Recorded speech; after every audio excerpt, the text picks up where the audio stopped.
जय जगन्नाथ नमस्कार। आसतु नजर पकईवा आज टॉप न्यूज अपडेट कौन सब रही किंतु ता पूर्व आपण मानक गोटे अनुरोध भिडियोटी संपूर्ण देखि सुचिंतित मतामत दिंतु। जो मैंने चैनल को प्रथम कर सब्सक्राइब करूँ एवं आसुवा बेल आइकन को प्रेस करूँ जहाँफल प्रत्येक नूतन भिडियोर नोटिफिकेशन आप सर्वप्रथम पाइपर। तेज आसतु नजर पकईवा आज प्रमुख खबर गुड़िक आज प्रथम खबर समग्र मयूरभंज जिला और बामनघाटी और पांचपीढ़ी उपखंडर गणपर्व होची मकर पर्व। पवित्र मकर संक्रांति यही मकर पर्व अवसर में दुई उपखंडवासी को मकर भेटी देइछंती राज्य सरकार। गत 6/8/2025 तारीख में सरकार गृह विभाग पत्र संख्या 33,231 अनुसार बृहत मयूरभंज पुलिस जिला को भाग कर नूतन पुलिस जिला घोषणा करथिले। हेले 9/1/2024 तारीख ओडिशा पुलिस राज्य हेडक्वार्टर कटक पत्र संख्या 620 अनुजाई मयूरभंज जिला आरक्षी अधीक्षक कार्यालय परिसीमा को विभाजन कर नूतन रायरंगपुर पुलिस जिला गठन कर जाइछि। विभाग कार्यालय और सेवा परिवहन इत्यादि नहीं विस्तृत रूपरेख विज्ञप्ति प्रकाश पाई फल अंचलवासी दीर्घ दिनर आशा पूरण होगा जाऊँगी।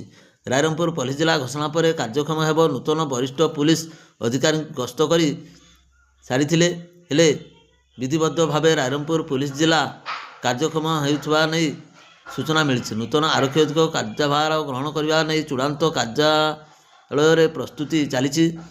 नूतन एसपी अस्थायी भाव अतिरिक्त एसपी निर्मित आवास तत्संलग्न कार्यालय काम करेंगे। अतिरिक्त एसपी पुराना ऑफिस रे काम करेंगे। राज्य सरकार रायरंगपुर पुलिस जिला घोषणा पर शासन पूर्व समस्त प्रकार प्रस्तुति आरंभ करा। 2 मास पूर्व अस्थायी कार्यालय निर्माण नहीं विभिन्न सरकारी कार्यालय पहुंची समीक्षा करथिले डीआईजी प्रथम रायरंगपुर एसडीपीओ कार्यालय एसपी रेकर्ड रूम एसपी कार्यालय होमगार्ड कार्यालय पुलिस ब्यारेज एवं एसपी निमंते बासस्थली प्रभृति परिदर्शन कर। परवर्ती खबर बेतनटी निकटस्थ आमजोड़ा ग्राम में चोरा मद कारबार खबर पाई बेतनटी अबकारी थाना अधिकारी प्रदीप कुमार बेहेरा चढ़ाऊ करथिले। चोरा देशी मद जबत करने सहित एथिरे संपृक्त 2 जन को गिरफ्त कर कड़चाण करछंती। गिरफ अभियुक्त माने हेउचंती आमजोड़ा ग्रामर निर्मल बेहेरा और सरोजिनी मुर्मू। एने बेतनटी अबकारी थाना पक्षर मामला रुजु करा जायछि। उभयंकर स्वास्थ्य परीक्षा करा पर बेतनटी जेएमएफसी कोर्ट को चालान करा जायछि। परवर्ती खबर 2टी भिन्न दुर्घटन गुरुतर भाव 2 आहत हो स्थानीय Pandit Raghunath Murmu medical college hospital चिकित्साधीन अवस्था थिले। गत राति से मृत्यु घटी। भंजपुर थाना अधीन 17 नंबर वार्ड विजय रामचंद्रपुर हरिहर पात्र बयस 50 वर्ष गतकाली संध्या समय एक गाड़ी धक्कार गुरुतर भाव आहत होते चिकित्साधीन अवस्था मृत्यु घटता नहीं भंजपुर थाना एक अपमृत्यु मामला रुजु होती।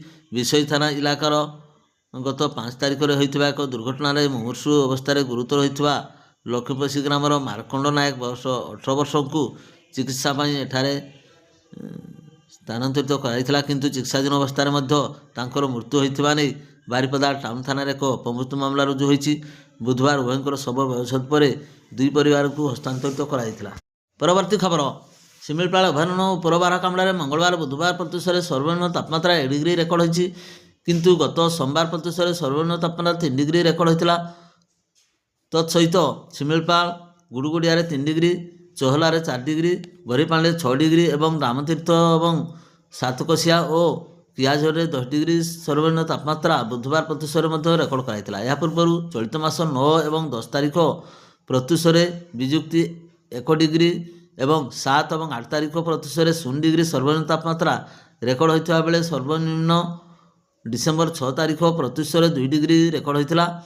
मयूरभंज जिलार विभिन्न अंचल 2 दिन धरी तापमात्रा ह्रास पाई सहित उत्तरा पवन बहुथिबारु ठंडा अनुभूत होछि। परवर्ती खबर 2,46,355 टंका साइबर ठकामीर शिकार होइथिबा नै बारिपदा स्थित मयूरभंज जिला साइबर और अर्थनैतिक अपराध थाना बेतनटी निवासी सत्यनारायण बेहेरा अभियोग क्रमे एक मामला रुजु होई तदंत जारी रही। अभियोगकारी श्री बेहेरा मोबाइल को सोमवार संध्या समय आसथिबा एक अजणा मोबाइल निजकू बजाज फाइनान्स रु कहूथबार परिचय देथिले। अभियोगकारी को 11,07,000 टंका इन्शुरांस अर्थ फेरस्त कराजिबो बोली सूचना देथिले। एही टंका फेरी पाइबा सकाशे अभियोगकारी को व्हाट्सएप नंबर को जाई बजाज सपोर्ट को डाउनलोड करने सहित टेराबक्स ଇନଷ୍ଟଲ୍ କରିବାକୁ ପରାମର୍ଶ ଦେଇଥିଲେ।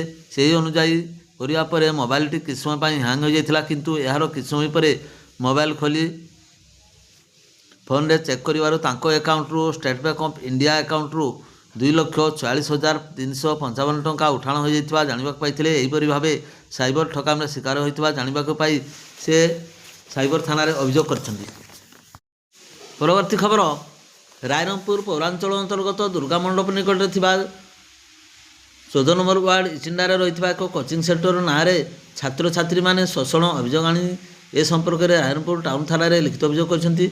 ସ୍ଥାନୀୟ ମହିଳା ମହାବିଦ୍ୟାଳୟ ଯୁକ୍ତ 2 ପ୍ରଥମ ବର୍ଷର ଛାତ୍ରୀ ସୋନାଲି ହେମ୍ରମ, ଚମ୍ପା ମାଝୀ, ସୁରିତା ମୁର୍ମୁ, ଛିତା ମାଝୀ ପ୍ରମୁଖ ଏ ସମ୍ପର୍କରେ ଥାନାକୁ ଆସି ସେମାନଙ୍କୁ ସେଠାରେ ମାନସିକ ଏବଂ ଆର୍ଥିକ ଶୋଷଣ କରାଯାଇଥିବା ଅଭିଯୋଗ ଆଣିଛନ୍ତି। ସେମାନଙ୍କୁ କୋଚିଂ ସେଣ୍ଟରରେ କର୍ମଚାରୀମାନେ ରେଳ ଷ୍ଟେସନ, ବସ୍ଷ୍ଟାଣ୍ଡ ଏବଂ ସହିତ ସହରର ବିଭିନ୍ନ ସ୍ଥାନରେ ପଢ଼ାପଢ଼ି କରୁଥିବା ଛାତ୍ରଛାତ୍ରୀମାନଙ୍କୁ କୋଚିଂ ସେଣ୍ଟରକୁ ଆଣିବା ପାଇଁ ପ୍ରବର୍ତ୍ତାଇବା ଆଦି କାମରେ ନିୟୋଜିତ କରାଯାଇଥିଲା। ଯେଉଁମାନେ ଅଧିକରୁ ଅଧିକ ଛାତ୍ରଛାତ୍ରୀମାନଙ୍କୁ କୋଚିଂ ସେଣ୍ଟରରେ ନାମ ଲେଖାଇବା ପାଇଁ ସହଯୋଗ କରିବେ ସେମାନଙ୍କୁ ସ୍କୁଟି, ସୁନା ଗହଣା ଆଦି ପୁରସ୍କୃତ କରାଯିବ ବୋଲି କୁହାଯାଇଛି। କୋଚିଂ ସେଣ୍ଟରରେ ନାମ ଲେଖା ବାବଦକୁ 10,000ରୁ 30,000 ଟଙ୍କା ପର୍ଯ୍ୟନ୍ତ ଫି ନିଆଯାଇଥାଏ।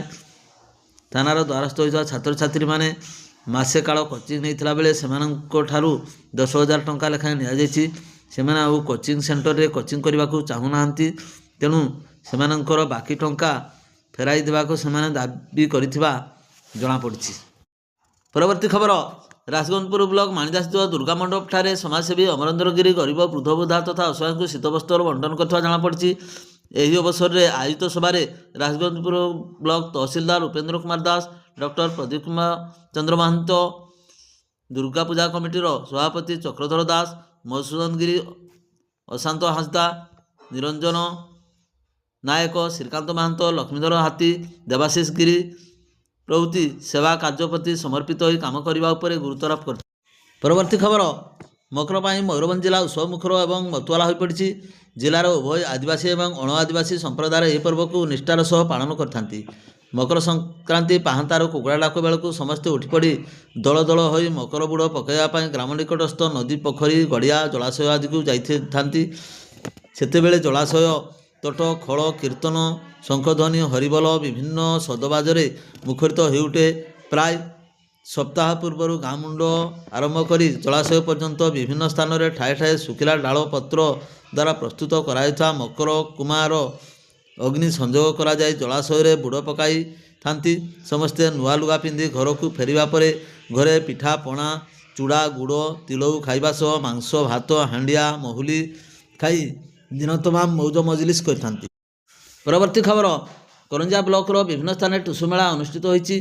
କରଞ୍ଜିଆ ବ୍ଲକ କୁଳପସି ପଞ୍ଚାୟତ, କୁଦରସାହି, ରସମତଳା ପଞ୍ଚାୟତର ସିମିଗାଁଠାରେ ଆନନ୍ଦ ଉଲ୍ଲାସ ସହ ପ୍ରଥମ ଦିନରେ ଟୁସୁ ମେଳା ଅନୁଷ୍ଠିତ ହୋଇଯାଇଥିଲା। କୁଦରସାହିରେ ଦେବେଶ୍ୱର କ୍ଲବ କୁଦରସାହି ଅନୁକୂଳରେ ଟୁସୁ ମେଳା ଅନୁଷ୍ଠିତ ହୋଇଯାଇଛି।